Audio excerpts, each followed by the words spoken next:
సంబంధం లేనట్టుగా ఉంది మీ పరిపాలన అంటున్నారు. ఈరోజు ప్రతిపక్షాలు ఎట్లా మాట్లాడుతున్నాయంటే రైతులు సాక్షాత్తు వాళ్ళే మాకు రుణమాఫీ జరిగింది అని బీఆర్ఎస్ పార్టీకి సంబంధించినటువంటి ఎమ్మెల్యేలకు మంత్రులకు వాళ్ళు చెప్తున్నప్పటికి కూడా వీళ్ళ మనసాక్షి ఒప్పుకుంటలేదు. ఎందుకంటే మేము గతంలో చేసినట్లే వ్యవహారాలు ఉంటాయి, అట్లానే పరిపాలన సాగుతుందని వాళ్ళు ఇంకా భ్రమలో ఉన్నారు. నేను బీజేపీ వాళ్ళకి కానీ బీఆర్ఎస్ పార్టీ వాళ్ళకి కానీ నేరు ఒక సూచన చేస్తున్నా, మీరు ఉన్న మత్తులో నుంచి బయటికి రండి. మీరు కలలు కంటున్న ప్రపంచంలో నుంచి వాస్తవిక ప్రపంచంలోనికి రండి. ఎందుకంటే ఇప్పటికీ కూడా గతంలో పరిపాలన ఎట్లయితే బాగలేదో అట్లానే ఉందని అనుకుంటున్నారు. నేను కొన్ని ఉదాహరణలు చెప్తా. ఒక శాసనసభ్యుడు, బీఆర్ఎస్ పార్టీ శాసనసభ్యుడు ఉన్నారు, బీఆర్ఎస్ పార్టీ శాసనసభ్యుడు ఉన్నాడు సంజయ్ కుమార్ గారు పాదయాత్ర చేసి బయటికి వెళ్ళినప్పుడు గ్రామాలకు వెళ్ళిన దగ్గర ప్రజల్ని కలుద్దాం, రైతుల్ని కలుద్దాం. ఎంతమంది రైతులకు రుణమాఫీ జరిగింది, ఎంతమందికి రైతులకు రుణమాఫీ జరగలేదు అనేది అడుగుదాం. మేము ఇక్కడ కూర్చొని డిసైడ్ చేయడం కాదు. ఖచ్చితంగా అట్లాంటి సర్వేలు వచ్చేస్తాయండి, ఎంతో టైం పట్టదు. కార్తిక్ రెడ్డి గారు వారిని మాట్లాడి అంటే బీఆర్ఎస్ వాళ్ళు కాంగ్రెస్ వాళ్ళు నేనేం మాట్లాడలేదు. ఇప్పుడు కల్వకుంట్ల సంజయ్ కుమార్ గారు శాసనసభ్యులు, వాళ్ళు పాదయాత్ర మొదలుపెట్టారు. బయటకు అట్టహాసంగా బయటికి వెళ్ళి ఒక ముసలాయనని పిలిచి, ఏం పెద్ద మనిషి నీకు రుణమాఫీ జరిగిందా అంటే ఆయన ఏమన్నాడో మేమేం చెప్పలే, వాళ్ళ సోషల్ మీడియా వాళ్ళే ఆయన అధికారికమైనటువంటి ట్విట్టర్లో ఫేస్బుక్లో పెట్టింది, మేము చూసినాం నాకు రుణమాఫీ అయ్యింది అన్నాడు. ఇంకో దగ్గర రుణమాఫీ చేస్తామా అన్నారు. అక్కడ హరీష్ రావు గారు ఎవరెవరికి రుణమాఫీ అయిందో చేతులు సగం మంది సగానికి పైనటువంటి సభలో కూర్చున్నటువంటి సగానికి పైనటువంటి రైతులు అక్కడ మాకు రుణమాఫీ జరిగింది అన్నప్పుడు ఆయన మెడలో ఉన్న టవల్ తీసుకొని ఆయన చెమటలు తుడుచుకున్న పరిస్థితి వాళ్ళు పెట్టిన అధికారికమైనటువంటి సోషల్ మీడియాలో పెట్టిందనే వీడియోలు మేము తీసుకున్నాం. అధికారికంగా పెట్టిందంటేనే మేము తీసుకున్నాం. ముందు నేను బీజేపీ వాళ్ళు చేసిన ఆరోపణలకు నేను సమాధానం చెప్తాను. 6 గ్యారెంటీలు అన్నారు. ఫ్రీ బస్ ఒక్కటే కనిపిస్తుందా అండి మీకు? రండి పోదాం, మీరు కెమెరా తీసుకొని రండి. 200 యూనిట్ కరెంట్ ఫ్రీ ఇస్తలేమా? 500 రూపాయలు సిలిండర్ ఇస్తలేమా? రండి హాస్పిటల్, ఏ హాస్పిటల్కి పోదామో రండి, మీరే చెప్పండి హాస్పిటల్ పేరు. మీ ఎంపీ గారు అయినటువంటి అపోలో హాస్పిటల్ చెప్తారేమో చెప్పండి. రాజీవ్ ఆరోగ్యశ్రీ పథకాన్ని 10 లక్షలకు పెంచుతామన్నారు, పెంచడం వల్ల రండి. మీ పార్లమెంట్ సభ్యుడే కదా, మీ పార్టీ కదా, చెవెల పార్లమెంట్ సభ్యులు కొండ విశ్వేశ్వరరెడ్డి గారు, రండి అపోలో హాస్పిటల్ పోయి ఆరోగ్యశ్రీని 10 లక్షలకు పెంచడో లేదో మాట్లాడదాం రండి.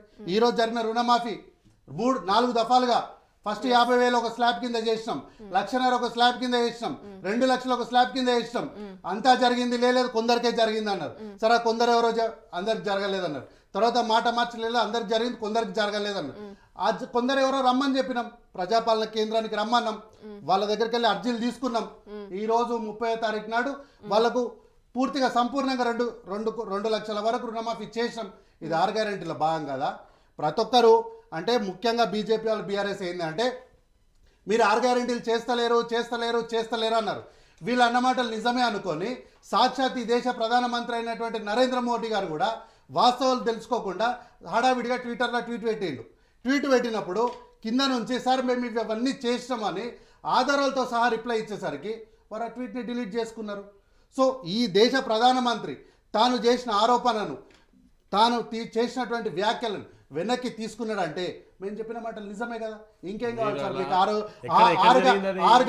6 గ్యారంటీలు మీరు ఒక్కసారి, నేను ఇదే స్టూడియోలో గతంలో కూడా ఇదే స్టూడియోలో చూపించిన నేను ఆ యొక్క ట్వీట్ని డిలీట్ ఎందుకు? మీరు ఇప్పుడు నా పక్కనే కూర్చున్నారు కదా, మీరు గూగుల్లో కొట్టండి Modi deleted the tweet of Revanth Reddy అని కొట్టండి. ఆ ట్వీట్ రాకపోతే నన్ను అడగండి, ఇక్కడనే సమాధానం చెప్తాను నేను. తర్వాత వీళ్ళు ఏమంటున్నారు, అపోజిషన్ స్ట్రాంగ్ అవడం వల్లనే మహారాష్ట్రలో మేము గెలిచినామని అంటున్నారు. అయ్యా మీరు ఎస్సీలకు ఎస్టీలకు రాజ్యాంగం మారుస్తామన్న మాట మీ మనసులో ఉన్న మాట నిజమే. ఈరోజు పార్లమెంట్లో అపోజిషన్ స్ట్రాంగ్ అవ్వడం వల్లనే మీరు ఈరోజు ఆ నిర్ణయం తీసుకుంటలేరు. మహారాష్ట్ర ప్రజలు నరేంద్ర మోడీ గారిని, బీజేపీని కేంద్రంలో అధికారంలో చూడడానికి ఇష్టపడలేదు. అందుకే అత్యధికమైనటువంటి ఎంపీలు మేము మహారాష్ట్రలోనే గెలిచినాం.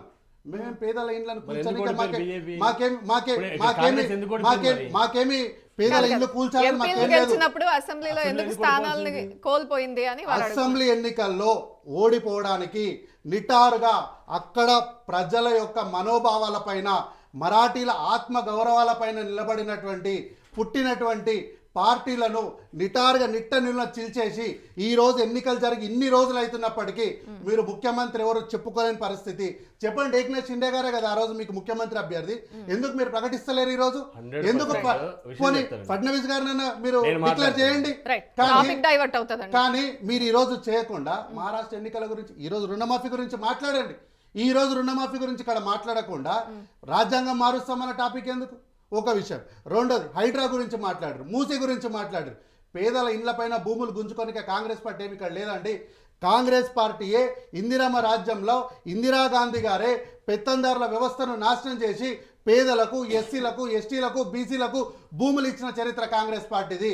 ఈ రోజు ఎవరైతే ఇల్లు కోల్పోయినారో వాళ్ళకి ఇల్లులు ఇచ్చినాం, వాళ్ళ దారి ఖర్చులకు డబ్బులు ఇచ్చినాం. ప్రజలే, తిట్టిన ప్రజలే ఇదే మీడియా ముందుకు వచ్చి రేవంత్ రెడ్డి గారు చేస్తున్నటువంటి కార్యక్రమం, భవిష్యత్ కార్యక్రమం ఏందో మాకు తెలియక మేము తిట్టినాం కాబట్టి ఆ వ్యాఖ్యలు మేము వెనక్కి తీసుకుంటున్నామని చెప్పి వాళ్ళు వెనక్కి వెళ్ళిన సందర్భాన్ని మనం చూసినాం. బీఆర్ఎస్ వాళ్ళు చేసినటువంటి భూముల గురించి మాట్లాడుతున్నారు. రేవంత్ రెడ్డి గారి చుట్టూ భూముల పంచాయతీ నడుస్తుంది. ఎస్, జరుగుతుంది. ఎందుకంటే బీఆర్ఎస్ పార్టీ వాళ్ళు ఆ రోజు ధరణి పోర్టల్ తీసుకొచ్చి ఎన్నో వేల ఎకరాలను అస్తవ్యస్తం చేసినటువంటి సందర్భంలో ఈరోజు దాన్ని కొంచెం సరిదిద్దడంలా కొంత ధరణికి ఇప్పుడు జరుగుతున్న పరిణామాలకి లింక్ ఏంటి కార్తిక్ గారు? అంటే ధరణి కంప్లీట్లీ డిఫరెంట్ అజెండా కదా. వన్ స్టాప్ వన్ సొల్యూషన్ అని వచ్చింది ధరణి. వీళ్ళు ఏమంటున్నారంటే రేవంత్ రెడ్డి గారు చుట్టే భూముల పంచాయతీ నడుస్తుంది అంటున్నారు. వీరు చుట్టూ భూముల పంచాయతీ ఎందుకు నడుస్తుందంటే వీరు చేసినటువంటి వ్యవస్థల్ని వీరు అస్తవ్యస్తంగా మొత్తం మార్చేసిన కోణంలా దాన్ని సరి చేసే క్రమంలో కొంత వారి చుట్టూ వివాదం జరగడం సహజం. ఎప్పుడైనా సరే మనం డెమాలిష్ మొత్తం పూర్తిగా విధ్వంసమైన దాన్ని మళ్ళీ ఏమి లేని చోట కట్టొచ్చు, ఉన్నదాన్ని రిపేర్ చేయొచ్చు. కానీ పూర్తిగా డిస్ట్రాక్ట్ అయిపోయింది ఇక్కడ. దీన్ని మళ్ళీ చేసే క్రమంలో కొంతమందికి బాధ కలుగుతుంది కాబట్టి వాళ్ళు కొంతమంది ఉసిగొల్పుతున్నారు. కాబట్టే భూల పంచాయతీ మొత్తం కూడా రేవంత్ రెడ్డి గారు చుట్టూ, అంటే కేసీఆర్ హయాంలో అంతా అక్రమాలు జరిగాయి కాబట్టి ఇప్పుడు హైడ్రా వచ్చిందా? హైడ్రా వచ్చింది ఎందుకు? హైడ్రాకి భూముల పంచాయతీకి ఏం సంబంధం లేదు. హైడ్రాలో ఎవరైతే ఇల్లులు కోల్పోయినారో, నిజంగా ఇల్లులు పేదవాళ్ళు ఎవరైతే కోల్పోయినారో వాళ్ళకి ఇల్లులు ఇచ్చిన మాట మనం చూసినాం కదా. మిగతా వాళ్ళకి జవహర్నగర్లో 1000 ఎకరాలు ఉంది, జవహర్నగర్లో 1000 ఎకరాలు ఉంది. అందరి శాసనసభలో ఉన్నటువంటి ప్రధాన ప్రతిపక్ష నాయకులు, విపక్ష నాయకులు కలిసి ఆ విషయంలోనే కదండి గొడవ జరుగుతుంది. ప్రాపర్టీ 10 కోట్ల విలువ ఉంది కానీ అక్కడికి వెళ్ళి ఒక చిన్న డబుల్ బెడ్రూమ్ ఇస్తే ఎట్లా ఒప్పుకుంటారు అనేది చర్చ.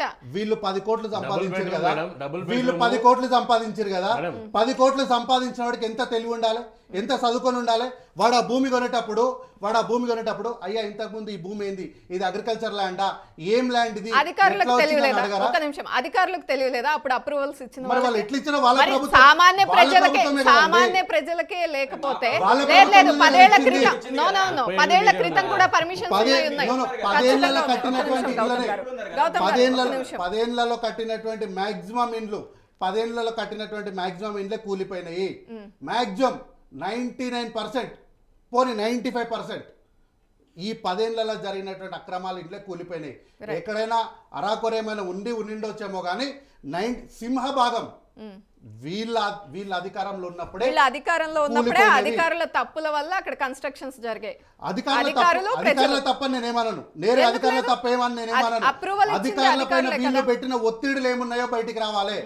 అధికార పార్టీలో ఆ రోజు కల్వకుంట్ల తారక రామారావు గారు, హరీష్ రావు గారు వీళ్ళ అధికారుల పైన పెట్టినటువంటి ఒత్తిళ్లు ఎట్లాంటివి అవి బయటికి రావాలి. అవి వచ్చిన రోజు తెలంగాణ ప్రజలు హైడ్రా చేస్తున్నటువంటి పనిని తప్పకుండా హర్షిస్తారు.